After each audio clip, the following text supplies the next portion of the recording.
Hello students, my name is Sunny Gupta and I am here to teach you computer network. In the previous lectures, I have discussed about the flow control and I have told you that there are two techniques to control the flow of data in data link layer. First is stop and wait and second is sliding window protocol.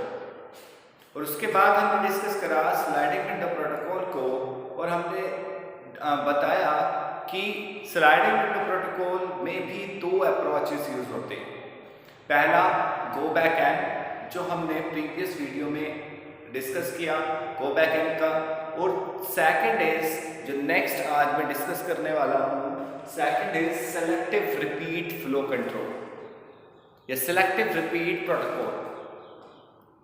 तो एक case हो गया stop and wait का, दूसरा sliding window. Sliding window में दो approaches हो गए, सबसे पहले गो बैक एन और second is selective repeat. Sliding window में हम मल्टीपल फ्रेम्स को एक बार में without getting an acknowledgement send कर सकते हैं, जबकि स्टॉप एंड वेट में हम एक बार में एक ही फ्रेम सेंड करते थे और उसके बाद उसकी एक्नॉलेजमेंट आती थी, फिर हम सेकंड फ्रेम सेंड करते थे।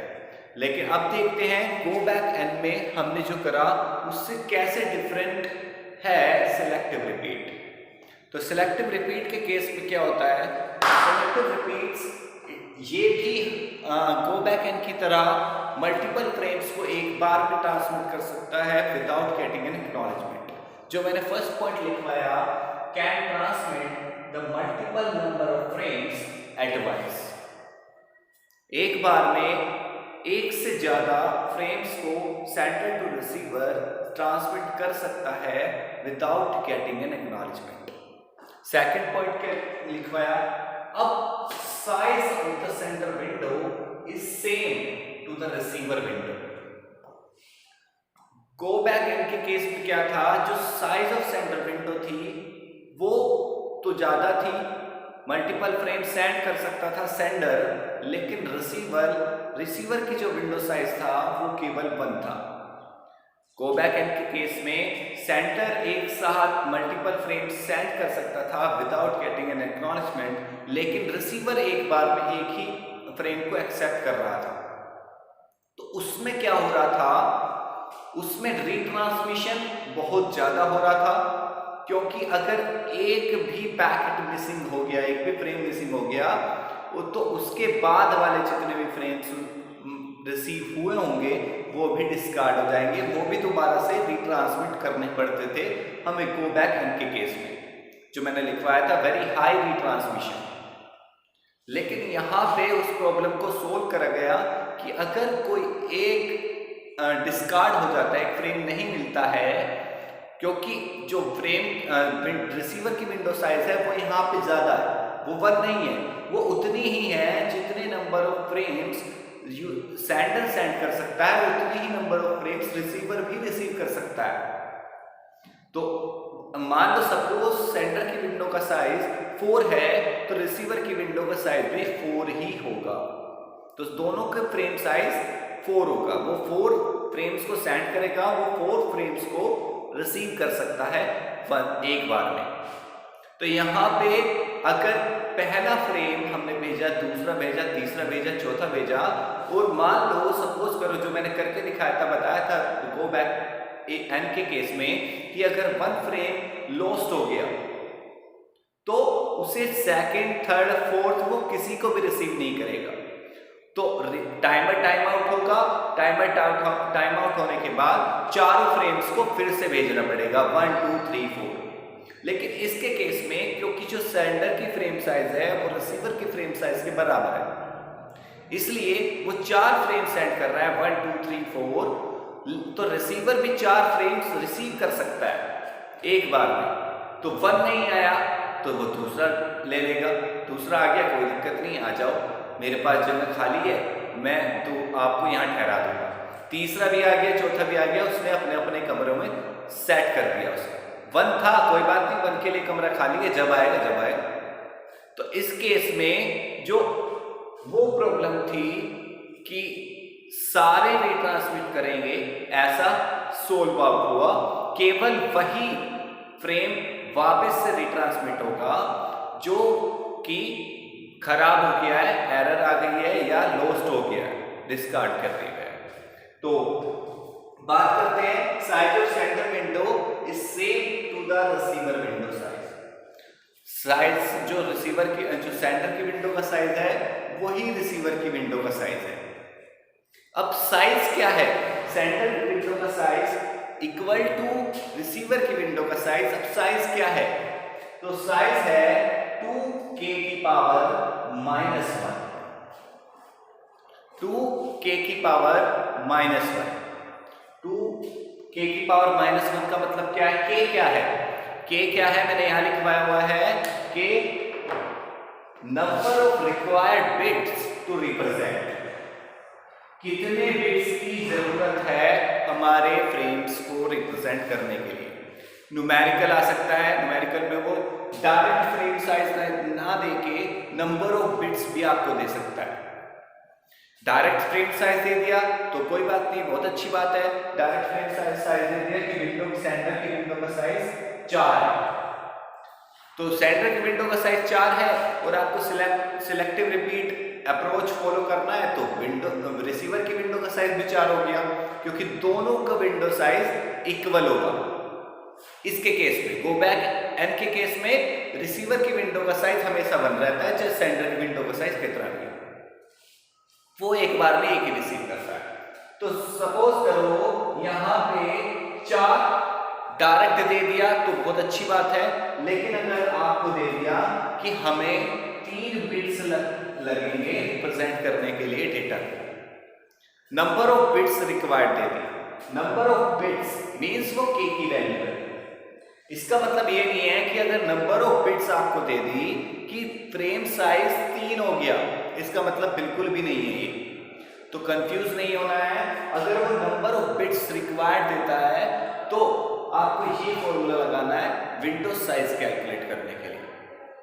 तो अगर उसने 3 बिट दे दी कि 3 बिट रिप्रेजेंट करने के लिए लगेंगे, 3 बिट का क्या मतलब है? 0 0 0, 3 बिट हो गए, 3 बिट। अब कितने सीक्वेंस नंबर बन सकते हैं, कितने सीक्वेंस जनरेट हो सकते हैं? 0 0 1 या 0 0 0 1 0, ऐसे करके कितने बनेंगे? 2 की पावर 3 मींस 2 की पावर k क्या है? Number of bits. k क्या है? Number of bits. k equals to यहां पे दे रखा है नंबर ऑफ बिट्स रिक्वायर्ड 3। तो कितने सीक्वेंस नंबर हो गए? सीक्वेंस नंबर हो गए 2 की power 3 equals to 8। 8 sequence number हो गए। इसका मतलब 0 से लेके 7 तक के सीक्वेंस नंबर, 8 सीक्वेंस नंबर अगर 3 बिट रिप्रेजेंट करने के लिए लेता है, 0 से लेके 7 तक के और ये तो आ गया सीक्वेंस नंबर। सीक्वेंस नंबर हमने पता कर लिया, अगर नंबर ऑफ बिट्स हमें 3 दे रखी है तो सीक्वेंस नंबर हमारे पास 8 आ गया। 2 की पावर k क्या है? Number of bits required to represent frame, और k 2 की पावर k से हमने क्या निकाल लिया? Sequence number. सीक्वेंस नंबर क्या हो गया? 2 की पावर 3 जो कि 8 हो गया, 8 हो गया। इसका मतलब 8 सीक्वेंस नंबर हमें चाहिए, 8 फ्रेम हमारे लगेंगे, 0 से लेकर 7 तक का सीक्वेंस नंबर हो गया। और अब क्या निकालना है हमें? फ्रेम का साइज। फ्रेम के साइज का फॉर्मूला क्या है? 2 की पावर k - 1। 2 की पावर k क्या है? k हमें क्या है? k दिया हुआ है 3, नंबर ऑफ बिट्स, तो इसका मतलब है 2 की पावर 2 जो कि इक्वल्स हो गया 4 के। तो फ्रेम साइज यहां निकल के आया, जो फ्रेम साइज हो गया 4। तो सीक्वेंस नंबर्स 8 हो गए, 0 से लेकर 7 तक के सीक्वेंस नंबर हो गए, और फ्रेम साइज हो गया 4। 2 की पावर k - 1। k क्या है? Number of bits. अगर न्यूमेरिकल में देता है कि नंबर ऑफ बिट्स दे दी, आपको फ्रेम साइज भी दे सकता है, डायरेक्ट फ्रेम साइज देते कि 4 है, सीक्वेंस नंबर इतने हैं, 7 है, डेटा दे दिया आपको, लेकिन अगर नहीं देता, बिट्स दे दी, तो आपको कैलकुलेट करने का तरीका मैंने बताया 2 की पावर k-1 से आप कैलकुलेट कर सकते हैं। सीक्वेंस नंबर कैलकुलेट करेंगे कि कितने सीक्वेंस नंबर बनेंगे 2 की पावर k, और कितने विंडो साइज क्या होगा 2 की पावर k-1। तो ये मैंने सेंडर की विंडो और रिसीवर की विंडो भी यही रहेगी क्योंकि सेम होती है। सेंडर की विंडो जितनी उतनी रिसीवर की विंडो दोनों सेम होगी। नेक्स्ट पॉइंट के बारे में बात करते हैं। It can accept out of order frames. Go back N के केस में मैंने बताया था केवल जो एक्सेप्ट करेगा वो इन ऑर्डर के केस में करेगा, आउट ऑफ ऑर्डर पैकेट्स को, आउट ऑफ ऑर्डर फ्रेम्स को रिसीव नहीं करता गो बैक एंड टेक्निक, ये अप्रोच। क्यों?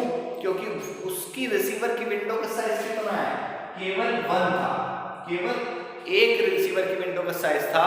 और अगर पैकेट आ गए हैं, अगर 4 पैकेट आ गए 1 2 3 4, तो इसे पता है कि मुझे पहले नंबर के फ्रेम को रिसीव करना है, पहले नंबर के फ्रेम को रिसीव करना है। सपोज कि 1 2 3 4 पैकेट्स, जो कि सेंडर की विंडो का साइज 4 था, तो उसने 1 2 3 4 सेंड कर दिए, लेकिन 1 किसी कारण से लॉस्ट हो गया, 1 नहीं पहुंचा रिसीवर के पास, और वो जो रिसीवर है वो तो इस बात पर अड़ा हुआ है कि मुझे तो पहला चाहिए। तो 2 आ गया उसके पास, वो उसे एक्सेप्ट नहीं करेगा, मना कर देगा, मुझे 1 चाहिए, जो मैंने कल भी बताया था। 3 आ गया, वो उसे भी मना कर देगा, 4 को भी मना कर देगा, और सारों को रिट्रांसमिट करना पड़ेगा। लेकिन इस केस में क्या है, क्योंकि उसके पास स्पेस है, उसकी विंडो का साइज कितना है, उसकी विंडो का साइज भी उतना ही है जितने सेंडर की विंडो का साइज है। तो सिलेक्टिव रिपीट के केस में अगर 4 पैकेट फ्रेम एक साथ आ रहे हैं विदाउट एक्नॉलेजमेंट के, तो 1 आ गया, 2 आ गया, 3 आ गया, 4 आ गया, 1 मान लो इसमें लॉस्ट हो गया, तो वो क्या करेगा, सेकंड आ गया, ठीक है आ जाए, वो इसे यहां डाल देगा कि हाँ मेरे पास खाली है स्पेस, मैं सेकंड को सेकंड के प्लेस पे प्लेस कर दूंगा, 1 जब आएगा जब आएगा। अगर लॉस हो गया 3 भी हो गया, 4 भी हो गया, पहले आ जाए बाद में आ जाए वो मैटर नहीं करता, कभी भी आ जाए। तो यहां पे आउट ऑफ ऑर्डर पैकेट को भी रिसीव किया जाता है, मतलब जो पहला पैकेट था वो अगर लॉस्ट हो गया तो सेकंड को पहले नंबर पे भी रिसीव किया जा सकता है, या थर्ड को, अगर पहले तो लॉस्ट हो गए तो थर्ड को भी पहले रिसीव किया जा सकता है। इसका मतलब ये है कि it can accept out of order frames also. तो ये पॉइंट मैंने अभी तक समझाया। उसके बाद it can sends a negative acknowledgement. दोनों में डिफरेंस में साथ के साथ बता रहा हूं, गो बैक एंड में और सिलेक्टिव रिपीट में क्या डिफरेंस है, हर एक पॉइंट के बारे में मैं बात कर रहा हूं। सबसे पहले फ्रेम साइज, उसकी रिसीवर की फ्रेम साइज जो है 1 था, यहां पे उतना ही है जितना सेंडर की विंडो का साइज है। और दूसरा आउट ऑफ ऑर्डर फोन, वो आउट ऑफ ऑर्डर फ्रेम को एक्सेप्ट नहीं करता था, केवल इन ऑर्डर फ्रेम एक्सेप्ट करता था। क्यों करता था ये भी बताया कि उसकी रिसीवर केवल एक बार में रिसीव करने की कैपेसिटी थी। अब तीसरा पॉइंट है, it can sends a negative acknowledgement if it has any corrupted frame. अब इसका क्या मतलब है, उस केस में क्या होता था, अगर रिसीवर को कोई करप्टेड फ्रेम मिलता है, वो था, उसे पता चल गया, उसने आइडेंटिफाई कर लिया कि इस फ्रेम में कोई एरर है, चाहे वो सिंगल बिट एरर हो, चाहे वो मल्टीपल बिट एरर हो, या वो बस्ट एरर हो, कोई सी भी किसी भी टाइप की एरर हो, तो उसे पता चल गया, उसने आइडेंटिफाई कर दिया। तो उस केस में क्या करता था, वो डायरेक्ट कैंसिल कर देता था कि मैं एक्सेप्ट नहीं करूंगा, तुम्हारे में तो एरर है और मैं एक्सेप्ट नहीं करूंगा। फिर क्या होता था, फिर सेंडर का जब टाइम आउट हो जाता था, वो उस फ्रेम को वापस से रिट्रांसमिट करता था after time out the timer. Timer के टाइम आउट होने के बाद जब तक वेट करता था कि एक्नॉलेजमेंट आ जाए आ जाए आ जाए आ जाए, जब तक नहीं आता, जब तक टाइमर टाइम आउट नहीं होगा तब तक वेट कर रहा था, फिर उसके बाद रिट्रांसमिट करता था। लेकिन इस केस में क्या है, it can send a negative acknowledgement if it has any corrupted frame. अगर कोई भी करप्टेड फ्रेम रिसीवर को मिलता है तो वो तुरंत कैंसिल नहीं करता, उसके लिए नेगेटिव एक्नॉलेजमेंट सेंड कर देगा। Negative acknowledgement. तो अगर कोई करप्टेड फ्रेम जाता है तो वो नेगेटिव एक्नॉलेजमेंट सेंड कर देगा। तो सेंडर को तुरंत पता चल जाएगा कि ये वाला जो फ्रेम है इसमें कोई एरर थी, मुझे इसे दोबारा से भेजना है। तो वो टाइमर के टाइम आउट होने का बिल्कुल वेट नहीं करेगा और जैसे ही उसे एक्नॉलेजमेंट मिलेगी वो तुरंत उसे रिट्रांसमिट कर देगा दोबारा से।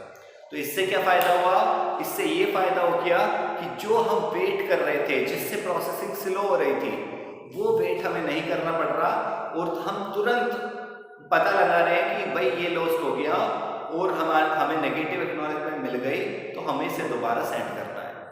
तो सेंडर तुरंत इमीडिएटली उसे सेंड कर देगा, जो मैंने नेक्स्ट लाइन में लिखा हुआ है, sender sends frame again immediately.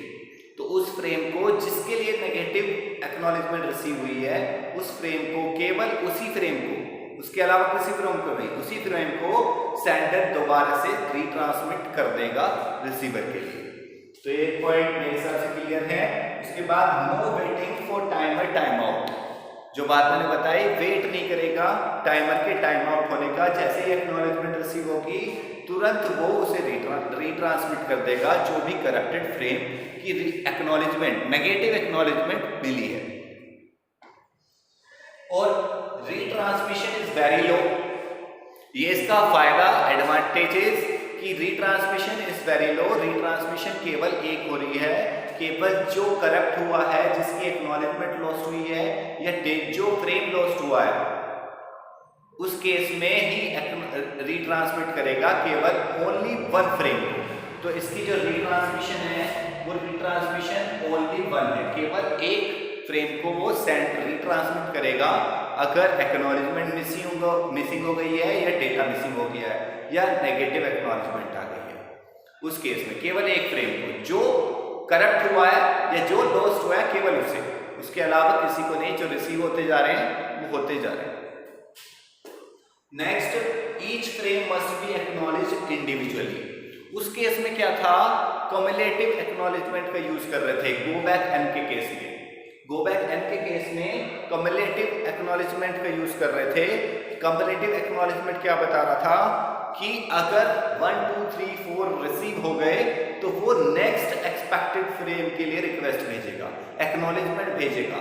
जो अगर 0 1 2 3 4 हो गए तो 5 के लिए वो एक्नॉलेजमेंट भेजेगा, एक्नॉलेजमेंट का सीक्वेंस नंबर 5 होगा। तो यहां पे नो कम्युलेटिव एक्नॉलेजमेंट नहीं होती सिलेक्टिव रिपीट में। सिलेक्टिव रिपीट में कम्युलेटिव एक्नॉलेजमेंट्स का यूज नहीं होता। यहाँ पे हर एक फ्रेम के लिए अलग से इंडिविजुअल एक्नॉलेजमेंट आएगी और हर एक करप्टेड फ्रेम के लिए नेगेटिव एक्नॉलेजमेंट आएगी। तो ये बात क्लियर है। उसके बाद इसका डिसएडवांटेज क्या हुआ, मोर कॉम्प्लेक्स टू इंप्लीमेंट करने में बहुत कॉम्प्लेक्स है, क्योंकि ये सर्चिंग और सॉर्टिंग टेक्निक्स का यूज करती है। इंप्लीमेंट करने के लिए सबसे आसान स्टॉप एंड वेट, लेकिन ये सबसे कॉम्प्लेक्स पड़ता है क्योंकि ये सर्चिंग और सॉर्टिंग टेक्निक्स यूज करता है। उसे सर्च करना पड़ेगा कि कौन सी जो एक्नॉलेजमेंट है वो डिस्कार्ड के लिए आई है, कौन सा रिट्रांसमिट मैंने दोबारा किया है, नेगेटिव एक्नॉलेजमेंट किसकी आई है, ये सब वगैरह। तो ये सारा थियोरेटिकल पोर्शन मैंने कवर किया, क्या क्या डिफरेंस है गो बैक एन से और क्या क्या डिफरेंस है सिलेक्टिव रिपीट के केस में। ये सारे मैंने हर एक पॉइंट में डिफरेंशिएट करके बताया कि गो बैक एन के केस में क्या है और सिलेक्टिव रिपीट के केस में क्या है। अब देखते हैं इसका प्रोसेसिंग कैसे वर्किंग करेगा। एक एग्जांपल के सपोज करते हैं एक एग्जांपल। तो यहाँ पे मैंने सेंडर लिया है और यहाँ मैंने रिसीवर लिया है। सेंडर का ये मैंने फ्रेम बनाया, ये फ्रेम A1 2 3 4 5 6 7 फ्रेम, मतलब 8 फ्रेम्स हैं। नंबर ऑफ सीक्वेंस नंबर्स, ये क्या है, ये नंबर ऑफ सीक्वेंस नंबर्स हैं। नंबर ऑफ सीक्वेंस नंबर्स, ये सीक्वेंस नंबर्स हैं। सीक्वेंस नंबर कितने हुए यहाँ पे, 8। तो 8 सीक्वेंस नंबर हो गए 8। तो क्योंकि सीक्वेंस नंबर 8 है, इसके अब इसका कितना फ्रेम साइज हुआ, 4। कैसे हुआ कि नंबर ऑफ बिट्स रिक्वायर्ड कितने हैं, 3। 2 की पावर k माइनस 1 लगा दिया, 2 की पावर k माइनस 1 मीन्स 2 की पावर 3 माइनस 1 जो कि 2 की पावर 2 मीन्स 4। तो फ्रेम साइज कितना हो गया 4। तो अगर बिट्स दे रखे हैं, बिट्स नंबर ऑफ बिट्स दे रखे हैं तो 3 नंबर बिट्स दे रखा है, तो फ्रेम साइज कैसे निकालेंगे? पहले सीक्वेंस नंबर निकाल लिया, तो 2 की पावर 3 जो कि 8 आ गया, जो कि सीक्वेंस नंबर आ गया, और 2 की पावर k माइनस 1 मीन्स 2 की पावर 3 माइनस 1 2 की पावर 2 इक्वल्स टू 4, वो आ गया हमारा विंडो का साइज। तो सेंटर की विंडो का साइज क्या है? यहाँ पे मैंने डायरेक्ट दे रखा है, मान लो 4 दे दिया, लेकिन अगर नंबर ऑफ बिट्स दे रखा है तो कैसे निकालना है वो मैंने बता दिया। यहाँ पे सीक्वेंस नंबर है 8 सीक्वेंस नंबर है 0 से लेके 7 तक के 8 सीक्वेंस नंबर है। विंडो का साइज कितना है? 4। विंडो का साइज मतलब इसकी कैपेसिटी कितनी है, कितनी इसकी कैपेसिटी है without getting an acknowledgement frame को सेंड करने की। बिना एक्नॉलेजमेंट पाए कितने फ्रेम ये एक बार में सेंड कर सकता है, उसको हम कह रहे हैं विंडो साइज। तो 4 विंडो साइज है, क्योंकि सेंडर की विंडो का साइज 4 है, और क्योंकि हम सिलेक्टिव रिपीट अप्रोच को यूज कर रहे हैं, तो यहाँ पे रिसीवर की विंडो का साइज कितना होगा? इक्वल टू सेंडर की विंडो का साइज। तो रिसीवर की विंडो का साइज भी कितना हुआ? रिसीवर की विंडो का साइज भी 4 हो गया। तो यहाँ पे क्या करेंगे? सबसे पहले 0 सेंड करा, फ्रेम 0 सेंड हुआ, फ्रेम 0 के बाद फ्रेम 1 भी सेंड कर दिया, फ्रेम 2 भी सेंड कर दिया, फ्रेम 3 भी सेंड कर दिया। यहाँ पे 4 फ्रेम सेंड कर दिए, 0 1 2 3 एक एक करके, क्योंकि वो 4 फ्रेम सेंड कर सकता था विदाउट गेटिंग एन एक्नॉलेजमेंट। अभी तक एक्नॉलेजमेंट की जरूरत नहीं पड़ रही। तो 4 की विंडो का साइज था, ये हमने विंडो बना दी कि अभी तक जो विंडो है वो 0 से लेके 3 तक है, 4 फ्रेम्स।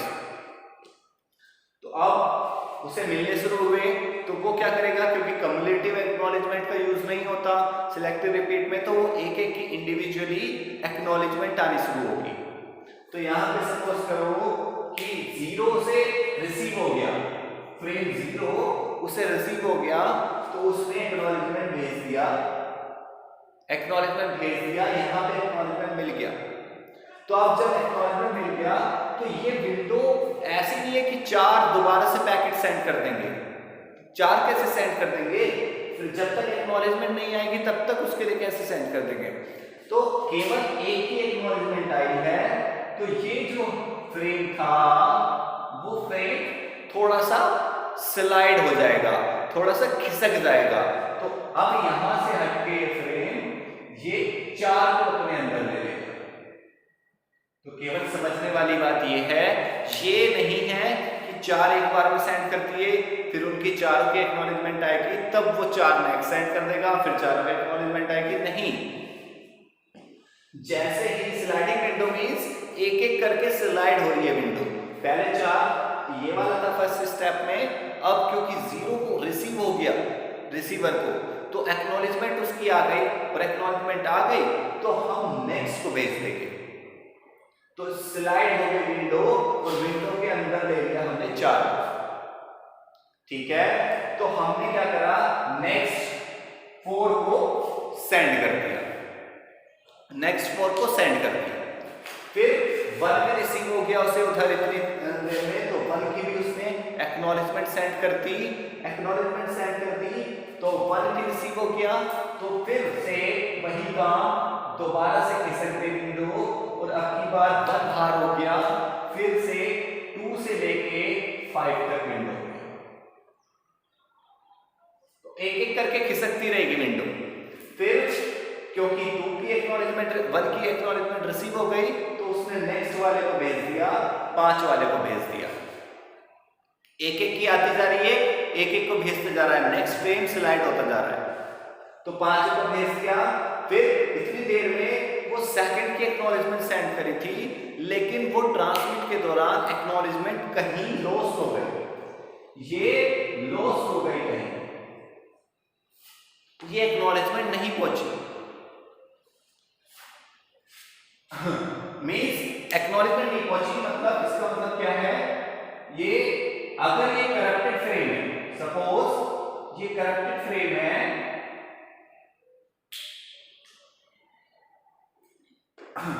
सपोज ये करप्टेड फ्रेम है, करप्ट हो गया, तो वो क्या करेगा, वो तुरंत उसे एक्नॉलेजमेंट तो भेजेगा, लेकिन नेगेटिव एक्नॉलेजमेंट भेजेगा। अगर करेक्ट हो गया, अगर मैंने ये मान लिया नेगेटिव एक्नॉलेजमेंट भेजेगा, और तो उसे तुरंत पता चल जाएगा नेगेटिव एक्नॉलेजमेंट क्या होती है। जैसे ही नेगेटिव एक्नॉलेजमेंट आएगी, वो तुरंत वापस से उसी पैकेट को सेंड कर देगा। जैसे ही उसे नेगेटिव एक्नॉलेजमेंट मिलेगी, नेगेटिव एक्नॉलेजमेंट मिली, जो दूसरे वाला फ्रेम था,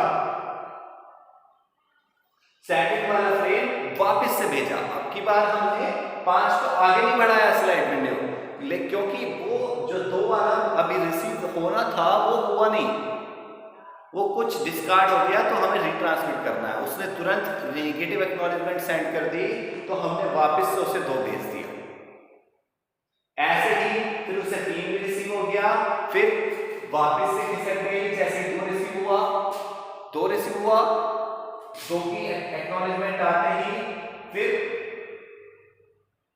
ये नहीं कि 2 का वेट कर रहा है, वो 2 का वेट नहीं कर रहा, वो पहले 3 भी रिसीव हो गया, पहले 3 रिसीव हो गया, तो उसकी एक्नॉलेजमेंट कर देगा। उसके बाद 4 भी रिसीव हो गया, उसकी भी एक्नॉलेजमेंट कर देगा। उसके बाद 5 भी रिसीव हो गया, उसकी भी एक्नॉलेजमेंट कर देगा। ये नहीं है कि वो 2 का वेट कर रहा है कि भाई वापस से वो ट्रांसमिट होगा तभी मैं उसे लूंगा। 2 के बाद उसे 3 भी आया, उसने एक्सेप्ट कर लिया, एक्नॉलेजमेंट भेज दी। 4th भी आया, उसने एक्नॉलेजमेंट भेज दी। 5 भी आया, एक्नॉलेजमेंट भेज दी। फिर जब इसके पास नेगेटिव एक्नॉलेजमेंट आई 2 के लिए कि 2 कहीं खो गया है, लॉस्ट हो गया है, या कुछ भी उसके पास नहीं पहुंचा है, मिसिंग है, तो वो 2 को सेंड कर देगा। फिर जब 2 रिसीव हो जाएगा, तो 2 के लिए भी वो एक्नॉलेजमेंट उसे मिल जाएगी। तो ऐसे कर करके फिर 3 से भाग जा 3 को भाग कर देगा, और ऐसे 4 साइज ले लेगा। ऐसे कर करके विंडो स्लाइड होती रहेगी। तो विंडो स्लाइडिंग विंडो का मतलब यही है कि ऐसा नहीं है 4 भेज दिए फिर वेट करेगा 4 एक्नॉलेजमेंट का, ऐसा नहीं है। 0 भेजा 0 भेजा, फिर 1 भेजा, 2 भेजा, 3 भेजा, 4 भेज दिए, अब एक्नॉलेजमेंट आनी स्टार्ट हो जाएगी। 0 मिला, एक्नॉलेजमेंट आ गई, उसने फ्रेम को स्लाइड करा, क्योंकि 1 हो गया, अब 4 बनाने, 4 फ्रेम साइज है, तो 1 और भेज दिया। अब की बार हमने 4 भेज दिया, जो मैंने यहां लिखा है। फिर 1 भी पहुंच गया, 1 भी आ गई, 1 की एक्नॉलेजमेंट आ गई। फिर हमने और स्लाइड करा विंडो को, अब की बार 5 को विंडो के अंदर ले लिया और 5 को भेज दिया। फिर उसे 2 एक्सेप्ट नहीं हुआ है, लॉस्ट हो गया, जो भी है वो 2 उसने एक्नॉलेजमेंट नेगेटिव एक्नॉलेजमेंट भेज दी, नेगेटिव एक्नॉलेजमेंट भेज दी। अगर वो करप्टेड है, अगर वो उसे नहीं मिला तो वो कुछ नहीं भेज रहा, तो वो 3 को भी नेक्स्ट को एक्सेप्ट कर रहा है, 3 को उसने एक्सेप्ट कर लिया। अगर यही बात हम गो बैक एन के केस में करते तो वो 3 को भी एक्सेप्ट नहीं करता। अगर 2 मिसिंग है तो वो जब तक आगे नहीं बढ़ेगा जब तक उसे 2 रिसीव नहीं हो जाता। वो टाइमर टाइम आउट होगा, तो जितने भी पैकेट्स 2 के बाद थे, 2 और 3 या जितने भी, वो वापस से उसे रिट्रांसमिट करेगा। तो ये थोड़ा सा मैंने सिनेरियो बताया कैसे वर्किंग हो सकती है इस स्लाइडिंग विंडो में सेलेक्टिव रिपीट प्रोटोकॉल की। इसके बारे में डिस्कस करा, दोनों में क्या डिफरेंस है ये मैंने बताने की कोशिश करी कि वहां पे सेंटर की विंडो का साइज मल्टीपल फ्रेम से एक बार में भेज सकता है, लेकिन जो रिसीवर है उसकी विंडो का साइज केवल 1 था, वो केवल एक बार में एक ही विंडो को, एक ही फ्रेम को रिसीव कर सकता था गो बैक एन के केस में। लेकिन सिलेक्टिव रिपीट में दोनों की सेम है, मल्टीपल फ्रेम सेंड कर सकता है सेंडर और मल्टीपल फ्रेम को ही रिसीव कर सकता है रिसीवर। ऐसे ही अगर नेक्स्ट पॉइंट की बात करें तो कम्युनिकेटिव एक्नॉलेजमेंट का यूज करता था गो बैक एन, यहाँ पे इंडिविजुअली एक्नॉलेजमेंट जाएगी हर एक फ्रेम के लिए, और वहां पे टाइमर के टाइम आउट होने का वेट करता था, जो अगर कोई भी एरर विद एरर डेटा आ जाता है या करप्टेड डेटा उसे रिसीव होता है तो वो उसे कैंसिल कर देता था और सेंडर तब तक वेट करता था जब तक टाइमर टाइम आउट नहीं होता था। लेकिन यहाँ पे वो नेगेटिव एक्नॉलेजमेंट भेज देगा अगर उसे कोई करप्टेड फ्रेम रिसीव हुआ है रिसीवर को। तो जैसे ही एक्नॉलेजमेंट मिलेगी नेगेटिव, वो उसे दोबारा ट्रांसमिट कर देगा। चौथा डिफरेंस क्या हो सकता है? चौथा डिफरेंस है रिट्रांसमिशन, जो वहां पे जितने नंबर्स ऑफ जो विंडो का साइज था सेंडर की, उतने नंबर्स ऑफ फ्रेम्स को वापस भेजना पड़ रहा था अगर एक भी करप्ट हो रहा है। लेकिन यहाँ पे जो करप्टेड होगा फ्रेम उसी को हम रिट्रांसमिट करेंगे, उसके अलावा किसी को नहीं करेंगे। तो एक केवल रिट्रांसमिशन हो रहा है, तो रिट्रांसमिशन कम हो रहा है और प्रोसेसिंग स्पीड बढ़ रही है क्योंकि हमें टाइमर के टाइम आउट होने का वेट नहीं करना पड़ रहा। एक और क्या डिफरेंस था? एक और डिफरेंस ये था कि एक्सेप्ट करता है आउट ऑफ ऑर्डर, वो केवल इन ऑर्डर में एक्सेप्ट करता था पैकेट को, ये आउट ऑफ ऑर्डर पैकेट को भी एक्सेप्ट कर सकता है। तो ये डिफरेंसेस आप लिख सकते हैं। अगर डिफरेंस पूछा जाए, न्यूमेरिकल आ जाए, तो न्यूमेरिकल के केस में मैंने फॉर्मूला बताया आपको, उससे आपको विंडो साइज दिखाना है, जो भी रिप्रेजेंटेशन बोले दिखा के बना के दिखाओ, जो भी दिखाए ऐसा आप कर सकते हैं। तो ये मेरी तरफ से फ्लो कंट्रोल मैंने बताया क्या होता है, हमें कंट्रोल करना पड़ रहा है कि कैसे हम कंट्रोल करें अगर सेंडर की स्पीड जो है सेंड करने की ज़्यादा और रिसीवर की रिसीव करने की कम है, उसे कैसे कंट्रोल कर सकते हैं। उसकी 3 टेक्निक के बारे में मैंने बताया, चाहे वो गो बैक एन हो या सिलेक्ट रिपीट हो या स्टॉप एंड वेट प्रोटोकॉल हो। तो ये फ्लो कंट्रोल मैंने कंप्लीट कर दिया।